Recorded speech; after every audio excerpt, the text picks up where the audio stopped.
Hello, ನಾನು ನಿಮ್ಮ ನಾಗೇಂದ್ರ ಮಾತನಾಡ್ತಾ ಇರೋದು. ನಾನು ಕೂಡ ಹೊಸದಾಗಿ ಕಂಟೆಂಟರ್ ಆಗಬೇಕನ್ನೋ ಆಸೆಯಲ್ಲಿ ಈ ನನ್ನ ಮೊದಲನೆಯ ವಿಡಿಯೋವನ್ನ ಗೆಲ್ಲಿಗೋಸ್ಕರನೇ ಮಾಡಬೇಕು ಅಂತ ಮಾಡ್ತಾ ಇರೋದು. ಅದಕ್ಕಾಗಿಯೇ ಈ ಮೈಕನ್ನ ಹೋಗಿ ಪರ್ಚೇಸ್ ಕೂಡ ಮಾಡಿದೆ ಮೈಸೂರಿನಲ್ಲಿ.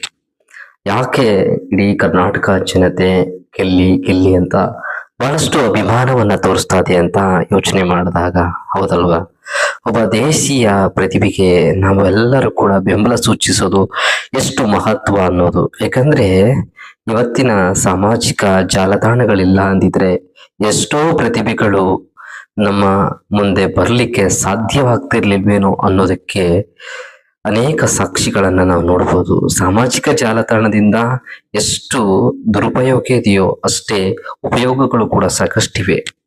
ಯಾಕೆ ಮಾತನಾಡ್ತಾ ಇದ್ದೀನಿ ಅಂದ್ರೆ, ನೋಡಿ, ಇತ್ತೀಚೆಗೆ ಬಿಗ್ ಬಾಸ್ ಸೀಸನ್ 12 ಕಾರ್ಯಕ್ರಮ, ದೊಡ್ಡ ರಿಯಾಲಿಟಿ ಶೋ ನಡೀತಾ ಇರೋದು ನಿಮ್ಮೆಲ್ಲರ ಗಮನಕ್ಕೆ ಬಂದಿದೆ.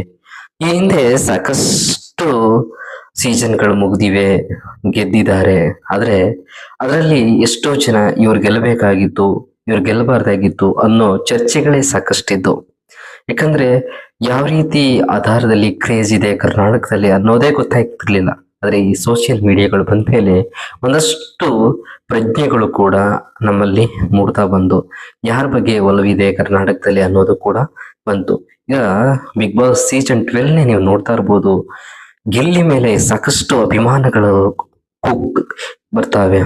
ಯಾವ ರೀತಿ ಅಂದ್ರೆ, ಅನೇಕ ಅವ್ರ ಕಂಟೆಂಟ್ ಇಟ್ಕೊಂಡು ವಿಡಿಯೋಗಳಾಗಿರ್ಬೋದು, ಹಾಡ್ಗಳಾಗಿರ್ಬೋದು, ಅಥವಾ ಬೇರೆ ಬೇರೆ ರೀತಿಯ ರೀಲ್ಸ್ಗಳಾಗಿರ್ಬೋದು, ಅನೇಕ ರೀತಿಯಲ್ಲಿ ಆತನ ಪ್ರತಿಭೆಯನ್ನ ಮರುಸೃಷ್ಟೀಕರಣವನ್ನ ಸಾಮಾಜಿಕ ಜಾಲತಾಣಗಳು ಮಾಡ್ತಾವೆ. ಆತನನ್ನೇ ಯಾಕೆ ಗೆಲ್ಲಿಸ್ಬೇಕು ಅನ್ನೋದನ್ನ ನಾನು ಹೇಳ್ತೀನಿ ಅಂದ್ರೆ, ಒಬ್ಬ ಅಪ್ಪಟ ದೇಶೀಯ ಪ್ರತಿಭೆ ಕಣ್ರಿ ಆತ. ಯಾಕಂದ್ರೆ ನೋಡ್ರಿ, ಅವನ ನೈಜ ಹಾಸ್ಯ ಹೇಗಿದೆ ಅಂದ್ರೆ, ಆತ ಮಾಡೋ ಹಾಸ್ಯದಲ್ಲಿ ಈ ಬೇರೆ ಬೇರೆ ಕಾರ್ಯಕ್ರಮಗಳು ಅಶ್ಲೀಲ ಹಾಸ್ಯ ಮಾಡ್ತಾವಲ್ಲ, ಆ ರೀತಿ ಇಲ್ಲ. ಆತನಲ್ಲಿ ನೈಜತೆ, ಶುದ್ಧತೆ, ಆ ಪರಿಜ್ಞಾನದ ಹಾಸ್ಯ ಇರೋದ್ರಿಂದ ಆತನನ್ನ ಬಹಳ ಜನ ಪ್ರೀತಿಸ್ತಾರೆ, ಅಭಿಮಾನಿಸ್ತಾರೆ ಅನ್ನೋದಕ್ಕೆ ಎರಡು ಮಾತಿಲ್ಲ. ಗೆಲ್ಲಿಯನ್ನ ಸಾಕಷ್ಟು ರಿಯಾಲಿಟಿ ಶೋಗಳಲ್ಲಿ ನಾವು ನೋಡಿದ್ರು ಕೂಡ ಈ ಬಿಗ್ ಬಾಸ್ ನಲ್ಲಿ ಆತನ ವ್ಯಕ್ತಿತ್ವ ಹೇಗಿದೆ ಎಂಬುದು ಕೂಡ ಜನರ ಮುಂದೆ ತೆರೆದಿಟ್ಟಿದ್ದೇನೆ ಕಣ್ರಿ. ಆತನ ಮಾತುಗಳಾಗ್ಲಿ, ಆತನ ನಡವಳಿಕೆಗಳಾಗ್ಲಿ, ಹಾವಭಾವಗಳಾಗ್ಲಿ ತುಂಬಾ ಮೆಚ್ಚುವಂತದ್ದು. ಅಂಥವನನ್ನ ನಾವು ಗೆಲ್ಲಿಸ್ಲಿಲ್ಲ ಅಂದ್ರೆ ಒಂದು ರಿಯಾಲಿಟಿ ಶೋಗೆ ಒಂದು ಕಪ್ಪು ಚುಕ್ಕೆಯಾಗಿ ಉಳ್ಕೊಬಿಡ್ತದೆ. ಹಾಗಾಗಿ ಗೆಲ್ಲಿಗೆ ನಾವು ಸಾಕಷ್ಟು ಮತಗಳನ್ನ ನೀಡಿ ತನ್ನ ಗೆಲ್ಲಿಸ್ಬೇಕಾಗಿರೋದು ನಮ್ಮೆಲ್ಲರ ಒಂದು ಜವಾಬ್ದಾರಿ.